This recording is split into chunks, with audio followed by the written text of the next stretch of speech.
The first time I worked the Christmas Eve night shift at my local rundown gas station wasn't by choice. Despite my general contempt for this holiday, having my manager upend my big plans to just sulk alone in my room irritated me immensely. I couldn't quit either. This job is helping me pay for college. Granted, a backroads gas station on Christmas Eve isn't exactly booming with customers and provides about as much solitude as my room, but disrupting that tradition left me in a foul mood. Now, 4 years later, scheduling myself for Christmas Eve or trading shifts with someone if I must has become my new tradition. I only feel compelled to write this down because this will be the last Christmas I'll be surrounded by cheap liquor, cigarettes, and boner pills. I'll be done with my civil engineering degree and leaving this town. As strange as it sounds, working this particular shift at this particularly dull, soul-sucking place will be what I miss most. I won't recount all the Christmas Eves I've spent working the counter, but I'll tell you about this final one, and I think you'll understand why I observe this tradition. I settled in behind the counter and took a seat on the ancient stool, just waiting to become a workman's comp case at any moment. The afternoon shift guy, Andy, hadn't even waited for me to get in at 10. Instead, he had left a note to get me up to speed on things in the store. "Hey man, got a party I gotta get to. Shitter's clogged." I glanced in the direction of the closet that barely passed for a bathroom and saw the trickle of water that was starting to escape from under the door. Merry Christmas to me. I played back the store's tapes and saw Andy make his exit at 9:40 with a couple of tall cans of Bud Light poorly hidden under his jacket. I skimmed ahead through the tapes and, thankfully, no one else came in to have their way with an unattended store. I glanced at the time, 15 after, and then to the rapidly growing puddle at the other end of the store. I had enough time. I'll spare you the details of my battle with that porcelain monster, but I had worked up a mean sweat when I heard the bell attached to the front door jingle. My heart shot up into my throat. I thought I had lost track of time. I ripped my gloves off and rushed to get back to the counter. I slammed the door open, startling the homeless man that was fishing for change out of his coat in front of the counter. Maybe it was the panicked look on my face, but the man didn't say anything, just stared slack-jawed and pointed to some cigarettes behind the counter. I wiped my brow and made my way to the register. "Could I, get some, Camels?" mumbled the man. I grabbed the cancer sticks and placed them on the counter. $8.75, please." The man plunged his hands into the apparently endless pockets hidden within his coat and occasionally fished out a dime or a nickel. I glanced back up to the clock. 11:04. Shit, I only had 3 minutes. "It's fine, man. Just take them," I said as I pushed the pack towards him and brushed the pile of change into my hand. "Oh shit, really? Yay, Merry Christmas." "Merry Christmas to you too, God bless," said the man as he pocketed the pack and walked back out into the night. I sighed deeply and straightened my shirt. The clock ticked painfully slow. 11:05 became 11:06, which finally became 11:07. I swallowed deeply as the headlights materialized from the shadows outside the door. Right on time as always. The whole reason I made sure to work this particular shift was for this customer. I watched as the figure stepped out of the same station wagon as always and hustled to the front door to get out of the cold. "Merry Christmas, pal," said the man as he strode into the store, rubbing his hands together, trying to get back some warmth. He wore the same jacket as always, the same Santa hat. Even the aftershave that wafted behind him was the same. As routine as this had become, I couldn't bring myself to say anything. I could only nod absently. He did the same circuit around the store that I knew by heart at this point. He finally located what he had come in for and brought it to the counter. An 8-pack of AA batteries. Every year I tell myself to get the batteries for my kids' presents when I buy them, but every year I forget, chuckled the man. "It could have waited till the morning," I replied, but the man paid no mind. "What do I owe you?" he asked as he slipped a wallet from his pocket. No, it never mattered what I said. This routine was set, and all I could do was play along by selling him those damn batteries. $12, I mumbled. Geez, that much? Well, I guess that's the convenience fee for ya. He handed over a $20 bill. As I popped open the cash drawer, the man waved his hand dismissively. Don't worry about it. You have a Merry Christmas. He flashed a smile and then strode out of the store with a wave. I let out a shuddering breath. I hated what came next, but there was nothing I could do to change this either. I looked outside, and the station wagon was gone without a sound, like it was never there. Right on cue, another light emerged from the darkness. Just one this time. As it got closer, I could see the same station wagon approach the store again. Well, same, except that it looked like the station wagon had just rolled in from the wrecking yard. The driver's side headlight was gone, and the rest of that side was brutally smashed in. I'd guess even the frame of the car itself was bent. When the driver's door groaned opened, I brought my eyes down. I could never stand this part. The front door swung open again, but the scent that wafted in wasn't aftershave. It was gasoline and something metallic. From the edge of my vision, I could see a figure shambling past the counter on shattered legs that couldn't possibly have supported his broken frame. He choked out the same sentence as before, but every tortured syllable was forced out with horrible effort. Merry Christmas, pal. The tears started rolling and fell onto the grimy counter. I wiped my eyes with my sleeve, and when I could see again, the figure had returned to the counter. He set the same 8-pack of batteries on the counter, bringing his hand into my line of sight. I don't know how a hand so twisted and broken could hold anything, but it set the batteries in the exact same spot. He made the same comment before asking the price, and I told him. He choked out the same comments about the price and handed me a blood-streaked $20 bill. Trembling, I grabbed the bill and winced as he choked out for me to keep the change. He shambled out into night, waving with a mangled arm. The tears had turned into deep, shuddering sobs now. I took some deep breaths and found some semblance of composure again. We weren't done yet. I looked outside, and the smashed station was gone, as expected. No car emerged from the dark this time. Just a figure that silhouette became more and more defined as it drew closer to the gas station. The door swung in, and a withered husk of a body shuffled into the store. The rotting suit that draped him may have fit at one time, but it seemed to be swallowing him now. The voice he spoke with now was beyond hoarse, as if the words were forced through countless layers of sandpaper. They were nearly unintelligible. I gathered myself as the corpse shambled that familiar circuit through the store. This was my last chance to say what I needed to, what I was too scared to say for the last 4 years. I was so afraid I'd break whatever spell or magic or voodoo that made all this possible. However, I knew I couldn't keep living in the past. The corpse, wearing the suit we buried him in 10 years ago, approached the counter and set down the batteries with a desiccated hand. He rasped out the same question as before, but I didn't play my part this time. Why didn't you wait to go in the morning, Dad? The corpse paid no mind to me and coughed out the same comment about the cost of convenience as he started to hand me a practically disintegrated $20 bill. Fuck. We needed you, Dad. I fought through the sobs that were shaking me to my core. I miss you so much.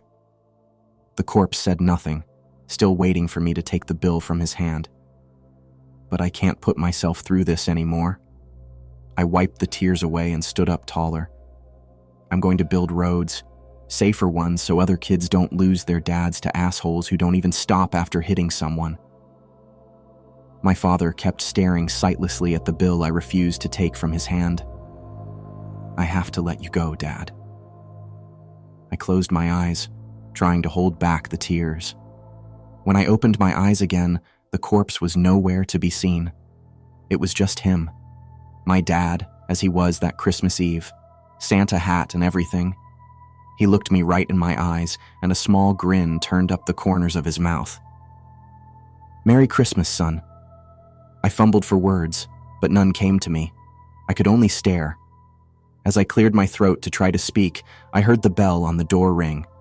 I snapped my head toward the door and saw the homeless man from earlier step into the store timidly, almost with reverence. I turned back to where my dad was standing. He was gone.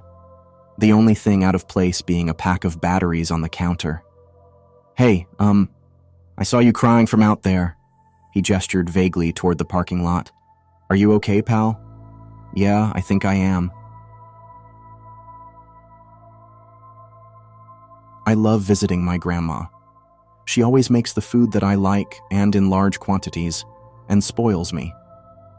With the hustle and bustle of college life, it's nice to go back to my childhood and allow myself to be spoiled for a few hours every few weeks. Even though she has 6 grandchildren, she made it clear that I'm her absolute favorite. She'd often have the whole family around for dinner, and after they left, she'd bring out the good stuff she made just for me. We usually have a big Christmas dinner together with the whole family. However, as the years go by and the younger ones start growing up, fewer and fewer people show up. Last year, everyone already made plans, forgetting about poor Grandma. I don't blame them, but they often forget how these visits mean a lot to her, especially ever since Grandpa died. That's why, when I talked on the phone with her and she asked me if I had any plans, I lied to her and told her I didn't. She immediately jumped at the opportunity to politely invite me, going so far as to offer me to sleep over at her place. She said, "There's one room which hasn't been used in years, and I could stay in there." I immediately said yes and agreed to stay over, realizing how happy that would make her. I canceled the plans I made with my friends, telling them something else came up. Although they were bummed about it a little, their drinking party wouldn't stop because of me. That was the last Christmas that I would ever spend with my grandma. On Christmas Eve, I arrived to my grandma's place, and she greeted me like she always does, with a tight hug and lots of kisses. I barely even stepped inside when she started offering me food. She had already made what could only be described as an all-you-can-eat buffet. We dug in, and once we were done, she showed me where I could sleep for the night. It was a cozy little bedroom, which apparently used to be my mom's room when she was little. Grandma told me not to leave my room during Christmas night in order to avoid disrupting Santa in his work. She said that if I really needed to use the bathroom, I could, but to be extremely quiet and not to go downstairs. On the nightstand, she left a list of the things I should do before I go to bed to ensure I get a good present. I decided to play along and abide by the rules. I told her I'd read it before bed and do everything necessary, and she seemed content with that. She wished me good night and left the room. I was pretty tired from the trip there and the enormous dinner I've eaten, so I lay down on the bed and involuntarily fell asleep within minutes. I awoke a few hours later. I glanced at my watch and realized it was 3:01 a.m. I got up to grab a glass of water downstairs from the kitchen and groggily walked through the dark, trying to avoid any loud noise or turning on the lights, not to wake Grandma. I went downstairs and turned on the kitchen light, gulping down a glass of water. I glanced towards the living room at the Christmas tree, and something caught my attention under the glow of the decoration lights. There was a small plate with the tiny paper that said, "For Santa." I reckoned it was cookies and milk, but when I got closer, I realized that the plate was empty. Red liquid was in it, and right next to the plate was a small bucket. Obviously, I found this weird, but figured that Grandma may have just forgotten to put it away or something. I turned off the kitchen lights and returned to my room, just then remembering the list my grandma gave me. I grabbed it off my nightstand and started reading. Dear James, thank you for visiting me for Christmas. You made your grandma really happy. Now, Christmas is a little different in this house than what you're probably used to, so it's very important that you follow these rules on the list. 1. Make sure to close your windows and ensure they are closed properly. These old windows don't work properly sometimes, so if you feel like cold air is coming in, let me know. 2. Don't put any wood in the fireplace after 9 p.m. Santa will be really angry if it's scalding in the chimney or if there's still smoke. 3. You didn't forget about milk and cookies, did you? I stopped reading and chuckled at the list. Grandma clearly wanted me to follow the basic rules for Santa like when I was a kid, but again, I decided to oblige. I continued reading the list. In this household, we don't use milk and cookies, we use raw meat and blood. I already left a bucket by the Christmas tree, and there's a raw piece of chicken I put on the plate. Santa sure loves his diet. 4. If you are woken up by the sound of scratching or knocking on your window, ignore it. Your room is on the second floor. There is no way to reach up to it. In fact, it's best not to look there, but if you see someone beckoning you, pretend they're not there. They may try to open the window from the outside. This is why it's so important to keep the windows closed. 5. You may hear growling coming from the kitchen. It's okay, because Santa never comes upstairs, and since I already left the chicken for him, that should satisfy him. By this point, I was sure Grandma was just messing with me. That was until I heard the sound of 3 gentle knocks on the window behind me. I froze in place, staring at the list, but practically staring through it. 3 more gentle knocks ensued, but I did my best not to give away that I heard them. Once again, there were 3 more knocks, and then the sound of scratching started.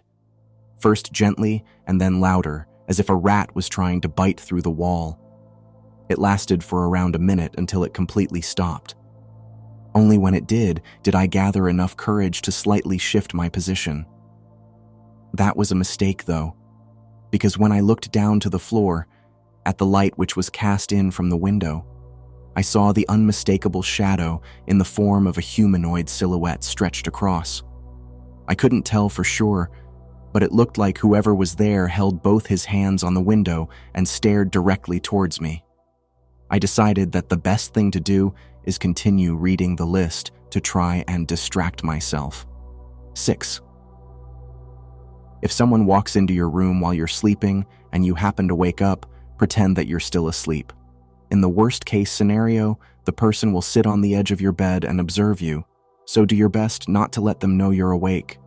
If you feel their breath on your neck and it gets progressively closer, it means they realized you're awake. 7. You may hear me calling you from downstairs.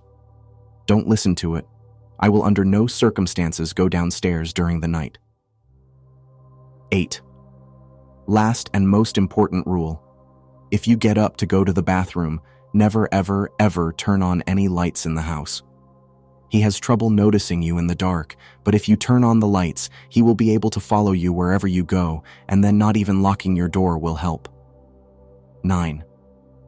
Follow these simple rules, and in the morning, we can open your Christmas presents. Love. Grandma.